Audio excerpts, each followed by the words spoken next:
Welcome to Module 4, everyone.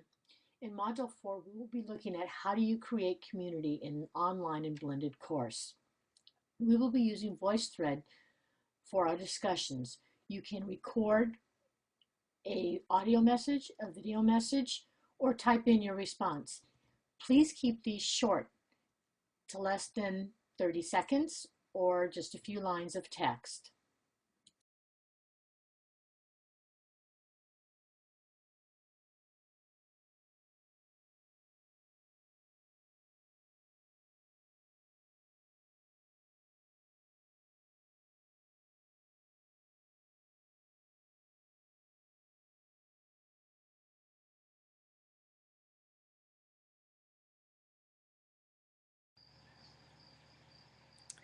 Hi, this is Carlene, and I'm responding to the prompt, what role does the teacher play in creating a sense of community? I think that the teacher plays a very important role, even though it's difficult with everyone's unique schedules. I think it's important to schedule several required chat sessions with students early on in the course. This personal face-to-face time allows students to make connections with one another that is difficult through text and discussion boards alone. My personal experience with this course and being able to chat with the Northern California members on several occasions has helped me feel more connected with the class than just posting on the discussion boards, which are conversations that are drawn out over several days. I hate hearing my recorded voice just as much as the next person, but I think you can easily overcome that if it's established early on as an accepted protocol. Thanks for listening, and I look forward to hearing your responses soon.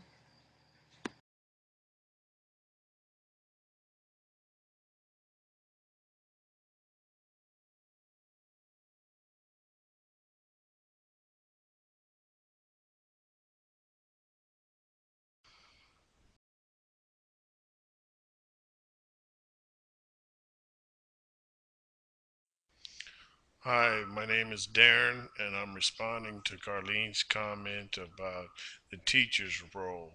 I agree with her in the aspect of planning. The teacher needs to do a good job to make the students feel comfortable, encouraging, acknowledging, and reinforcing their contributions. Also, she mentioned the practicing several times before the finished product. I believe that's important, especially to work out any technical concerns that may come up. Again, this is Darren Gilbert responding to Carlene's comment on the role of the teacher. Hi, this is Hank. I'm responding to Carlene. I agree with Carlene that the online discussions for this course have been helpful, though there have only been a couple. I hope we'll continue to have Google Hangout weekly. Um, Online discussion could be invaluable in ESL, both in sharing ideas and helping learners become more comfortable with other learners, and in what for many could be a threatening environment, though that may seem a strong word. Newcomers here in the U.S. can feel vulnerable, and most need support beyond their family. And in fact, how many of them are supporting a family back in their native country? So they can begin to realize what they share in their struggle to adjust and gain confidence and help each other solve problems. Hi, I am responding to the comments that Carleen made regarding having established norms for a discussion, and I think that's the biggest part of the role that teacher plays in the community, because establishing those norms can help a student communicate freely and uh, and lowering their anxiety there. So it's a big thing in creating the sense of the community. Hi, Colleen. I think you make two really good points in your post. I agree that chat sessions early on in the course are particularly valuable for developing community. Once these connections are made between participants, it's much easier to have meaningful conversations online. As you also point out, few of us feel comfortable recording and sharing our voices. I've become more used to this through screencasting, but I still don't enjoy it. When my students are using screencasts, I encourage them to plan out what they would like to say using bullet points.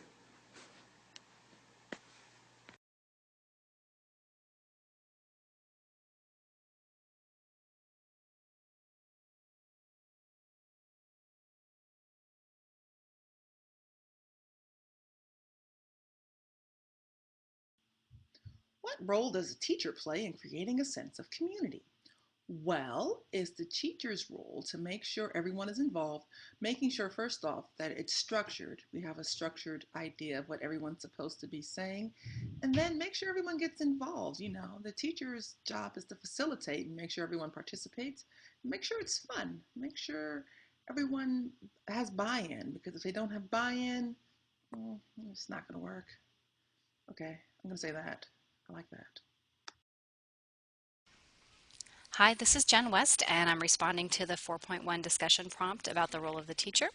There are 4 things that I think the teacher can do to create a welcoming sense of community. First, to give a clear and simple grading rubric with examples of good and bad posts and responses. Second, to give feedback that makes it obvious that the teacher is actually reading the student posts and responses, either by participating in the discussion or giving whole group feedback afterwards. Third, to send students a private message if their responses are consistently not meeting expectations. And then fourth, to post grades in a timely manner. So the overall idea here, I think, is just to make sure that the students don't feel like their work is just going off into cyberspace and nobody is really reading what's going on, because the quality will go down very, very quickly if that happens. Hi everyone, this is Christina Duncan and I'm responding to the 4.1 question of what role does the teacher play in creating a sense of community. I believe the teacher plays an incredibly vital role, whether or not they are an online teacher or a face-to-face instructional classroom teacher. I feel like some of the other students said before me that you are essentially a coach and you should give your students feedback in a very positive way. I agree with what Talisha said, that it absolutely should be structured. And again, what Jen said is that you should, by having it structured, provide a rubric and some sort of objective, whether it's posted online or in your classroom. I also agree with Talisha. She said be involved, make it fun, have buy-in, and also with what Jen West said is provide feedback and participate in the discussion yourself and just be personable. Get your students to like you and to have rapport with them. For me, that's always been vital as a classroom teacher. Not to necessarily let them get away with things, but if you really create that camaraderie with them and trust, you should never have real problems in your classroom.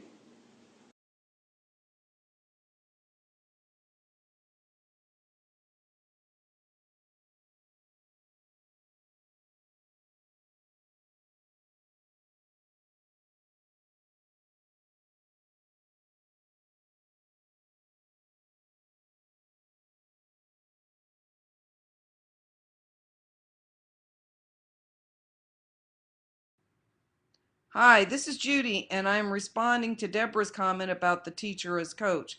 I truly believe that we need to be seen as coaches, especially in the online environment, because there is not as much human interaction. Therefore, we have to figure out ways to make our interaction more humane. Hi, whatever Christina said is accurate. That's really serious, even though I sound like I'm joking. I'm reminded of a conversation I just had with a friend of mine and the Common Core vis-a-vis teacher quality. He was insistent that we needed to somehow bring mediocre teachers in line with everybody else by providing scripted lessons. I pointed out that character is the most important thing a teacher can possess, because it is our character that informs everything we do, obviously. So therefore, just scripting lessons is not going to make a mediocre teacher better in any measurable, demonstrable sense. So these classes that we're doing right now, these things that we're doing are vital to me to continue to grow and to vitalize, not revitalize, but vitalize more my classroom. And as Christina said, it needs structure, but we also need to be seen as coaches. So somehow you have to make that structure transparent so that students will feel free to respond to you.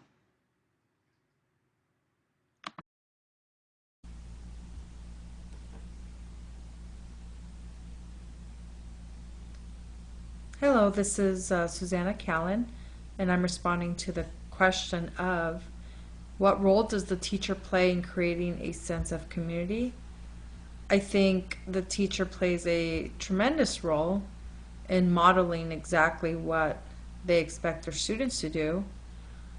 And I can't help but look at this certification course as a way to really get teachers to see the other point of view, and that's the student point of view.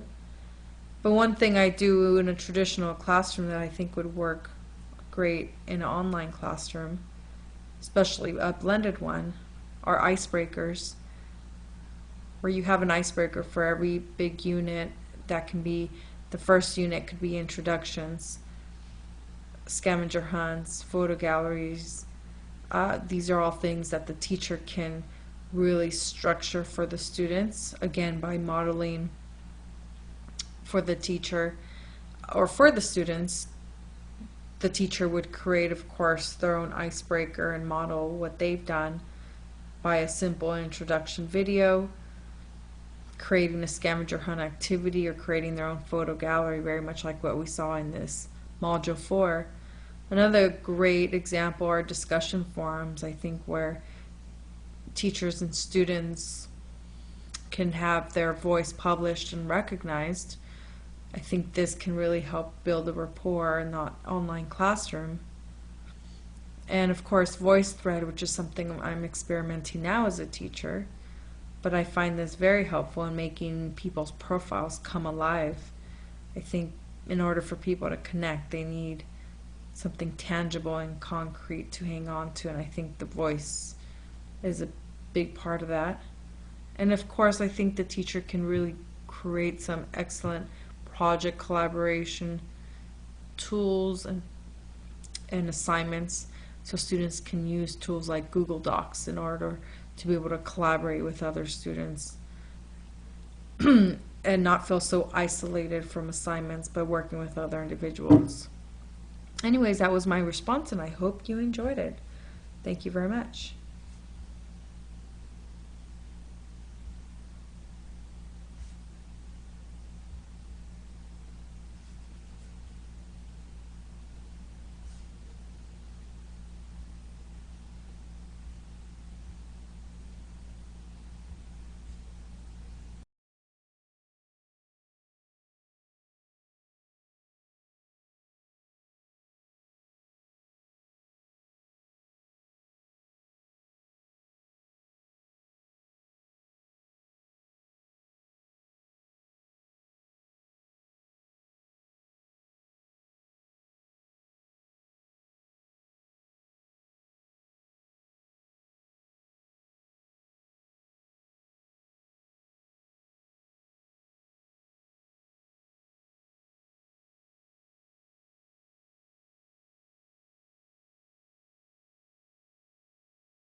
Piggybacking off of what my other colleagues have said, a teacher can help a student find their voice or nurture them finding their voice by providing positive feedback and creating a structured environment where all the participants feel safe to express their opinions.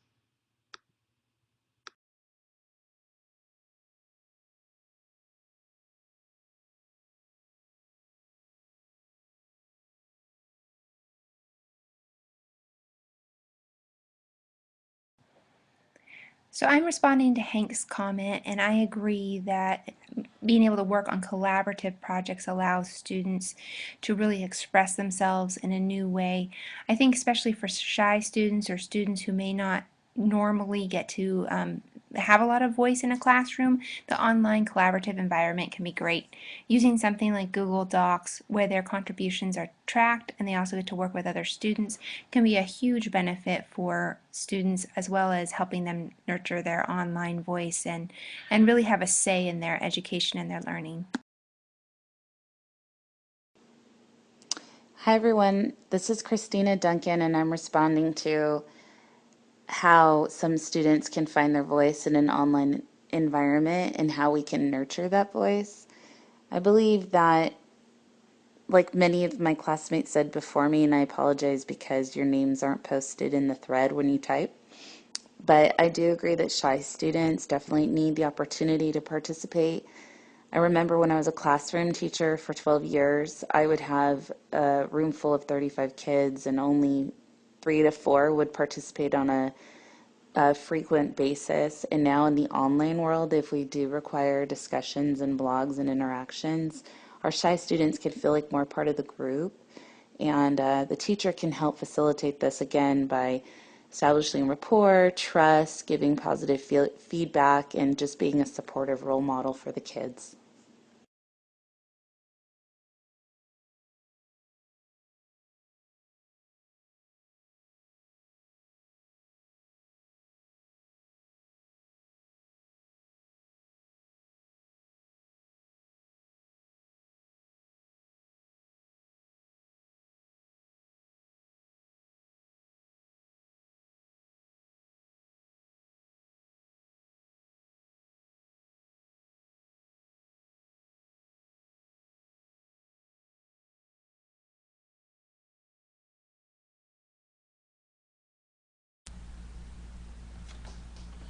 So some students find their voice in an online or blended environment. As a teacher, I would help nurture that online voice by assessing what the students already know and enjoy with online learning, the tools they're already using, and assess that at the very beginning of the year in the classroom, online classroom, excuse me, and to really use those tools to really nurture what the students A already know and B use it as a motivational tool in order to help students with what they already know and to really strengthen their courage to continue using those really important tools, but also of course expose them to so many more tools that maybe they haven't discovered yet. I find that to be always very important, very meaningful for the students. Thank you very much.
Some positive reasons to use social media in the classroom are is it's a familiar tool.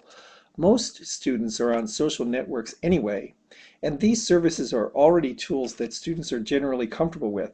They can probably show us a thing or two in return about them.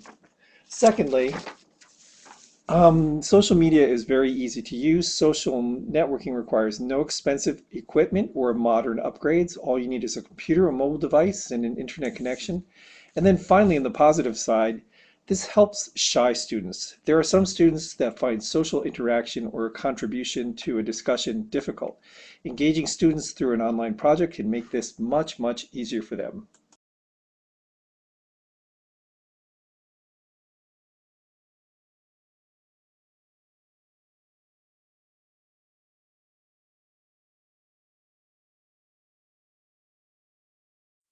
Hi, I'm responding to the Michael's comments here. Yes, the social media tools are there. Our students are using it for their friendly interaction. So we should use those. And for the education arena, students already have skills to access those tools. They already have instruments to access those rules in many cases. But we need to make our students aware of the uh, the risks that are associated with it. Whatever they post on the social sites is out there. Once it's on there, millions of people get to see it. So they need to be extremely um, responsible in posting anything on this social media site.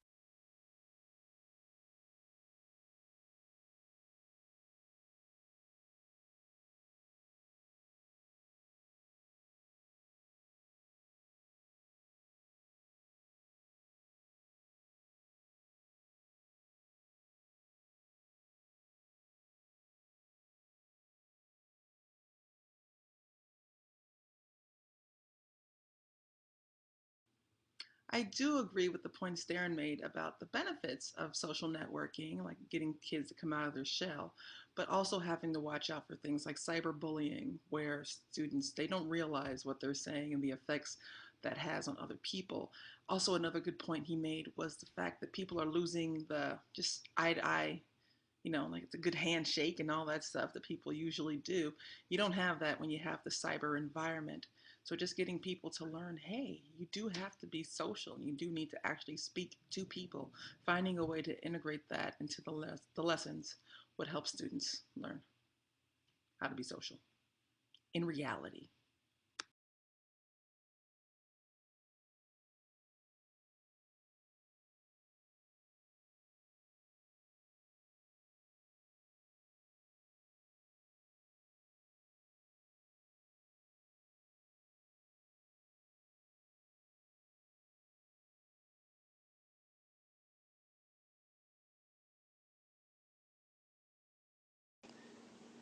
Hi everyone, this is Christina Duncan again. I'm not sure why my picture isn't showing except as an iron. But anyhow, I'm responding to the potentials and pitfalls that I see with social media tools in education. And I was reading my classmates' comments, and I do also agree with all of you that it is a very familiar tool. It seems like kids nowadays spend the majority of their time on social media in some way. And I agree as well. It's free, it's not expensive. If a kid has access to an iPad or a computer, then he or she can use the technology. And it does help shy kids, I agree. I also could see some potentials for them if they are technologically savvy. It will make them more marketable, possibly in the business world, if that's their job. And it also might prepare them for the real world, because it's really the direction of this country where we're going. People need to be technologically advanced. I also see the pitfalls as limited eye-to-eye interaction, limited human interactions in general, and kids become somewhat isolated behind a screen and do miss that human contact and interaction with their peers. Clearly, students are more engaged and feel connected with social media tools. Statistics show that students make an average of 500 plus social media postings daily. I agree with Sapira and her comments on weighing the risk with the benefit of social media, especially in light of cyberbullying. The improper use of social media is a huge concern and can have a devastating impact on the lives of students. In an online learning course, the use of social media icebreakers have great potential to providing appropriate guidance in online etiquette and connecting students to the class. In addition, by providing opportunities for equity of voice, tools for engaging them into the process via YouTube videos or even TED Talks, and monitoring conversations, we can prevent disaster. Jennifer's correct that we need to bring things back to the real world too. Remind them that communication exists outside the digital classroom. By creating projects that bring the results back to the real world, training and digital citizenship, are important as well to teach and monitor throughout the class to avoid potential problems. My colleagues are brilliant. Thank you.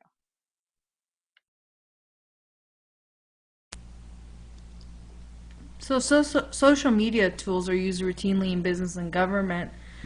What potentials and pitfalls do I see as a teacher for these tools in K through 12 education arena?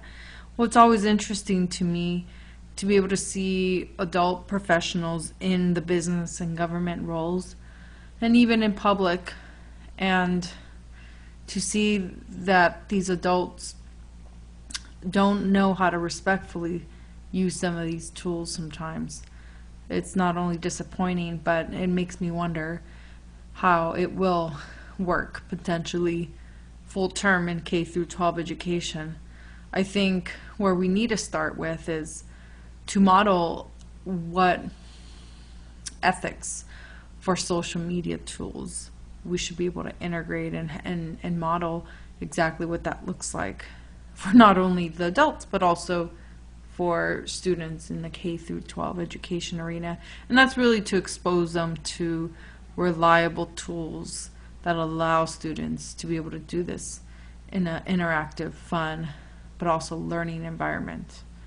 And some of these attempts might be VoiceThread, LinkedIn, Pinterest, and even Facebook can really be done, I think, effectively.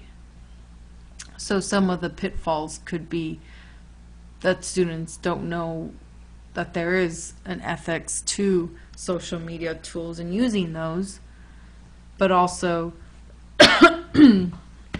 some of the benefits might be.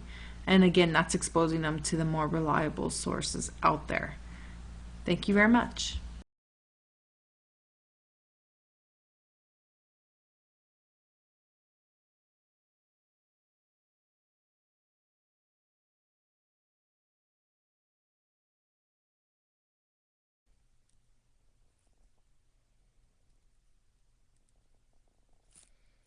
Social media is definitely a positive in education.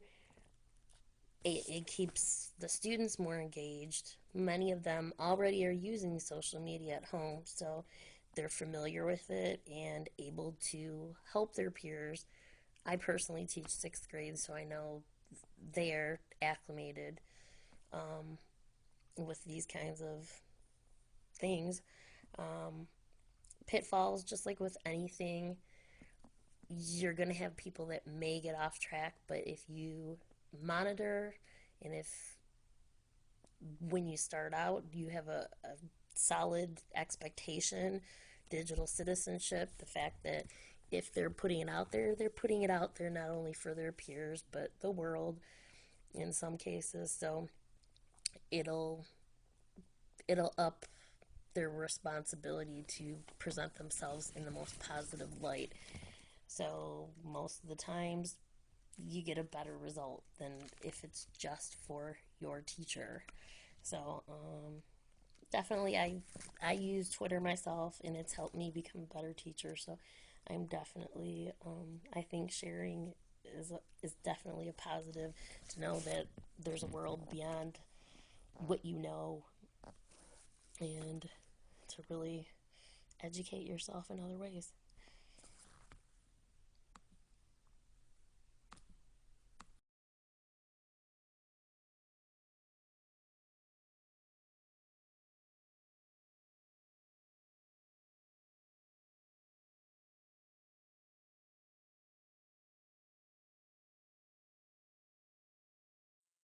Hi, my name is Darren. I'd like to comment on Michael's comment about the use of discussion boards uh, to make sure that the teacher can ensure the students have structure and the opportunity to collaborate.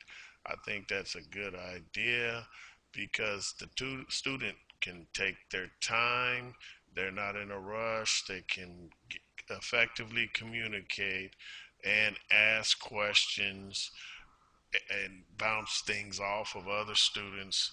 And it's a good way to make sure that it's an example of collaboration and supporting everyone's participating when the teacher shows by example.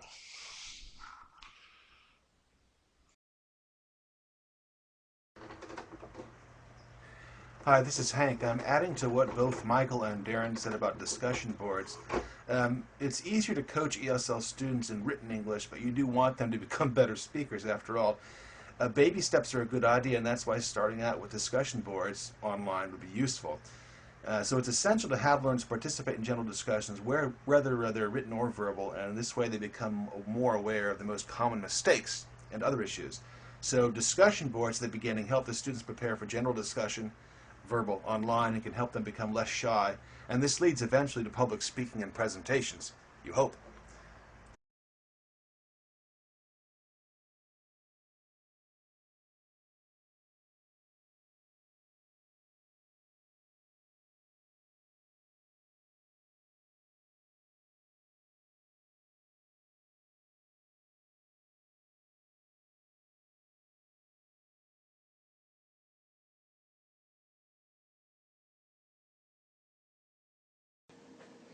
I agree with a number of comments made surrounding question 4. Discussion boards are clearly an essential element when building community and providing opportunities for students to collaborate online. I've participated in a number of online discussions, some of which have been really valuable, but those that have not worked very well have not been very well structured, so that the posts are spread out over a period of time, and as a result, comments were somewhat superficial. I've really enjoyed using VoiceThread this week as opposed to the traditional discussion board. It has been interesting to see the conversations develop for each question rather than having to read each thread. Being able to listen to the posts rather than read them is great for those that are auditory. However, I personally find it very, very difficult to process the information this way.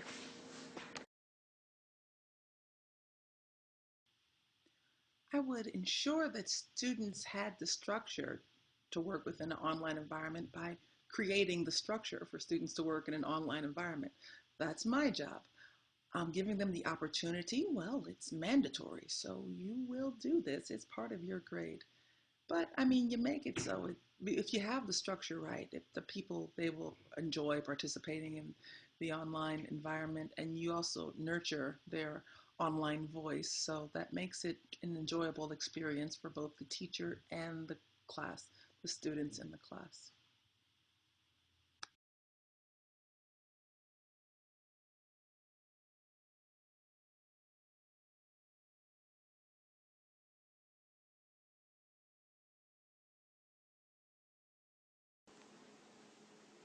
Hi everyone, this is Christina Duncan, and I'm responding to how we must ensure that students have structure and opportunity to collaborate within the online world. I've been an online teacher now solely for about 3 years, and embedded into our curriculum we have blogs or postings that the kids can put. And I kind of agree with what my other classmates have said, that sometimes they become a bit stagnant and the thread just becomes a bit repetitive. So I really like the idea this week with my project last week of Edmodo. I'm definitely going to use that next year. I also am thinking about embedding this voice thread and having my students verbally give their responses by grade level. And I like the idea of also having Google Hangout as an option so that we can all meet face to face and talk and not allow kids to just hide behind a microphone. Hi, this is Deborah. Given the limited amount of technology in most classrooms, equal opportunity to collaborate in an online environment can present a fair share of problems. Most classrooms are not provided with one-to-one devices, so developing an online and even blended program must deal with that challenge in order to provide equal opportunity to collaborate. As I move forward to the blended and online learning environment, I need to create opportunities inside and outside of my room for student access to the devices. I agree with Carlene that it's easy to get lost in the discussion threads, so keeping the prompts simple may help my students.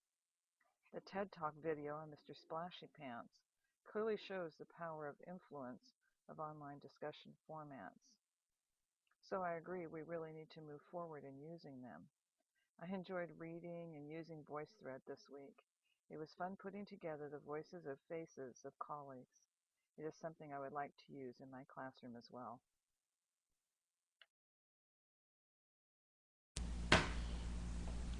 As a teacher, I would ensure that students have the structure and opportunity to collaborate within the online environment by doing what this online class is asking you to do, and that's providing the organization, providing the tools that I'm being exposed to.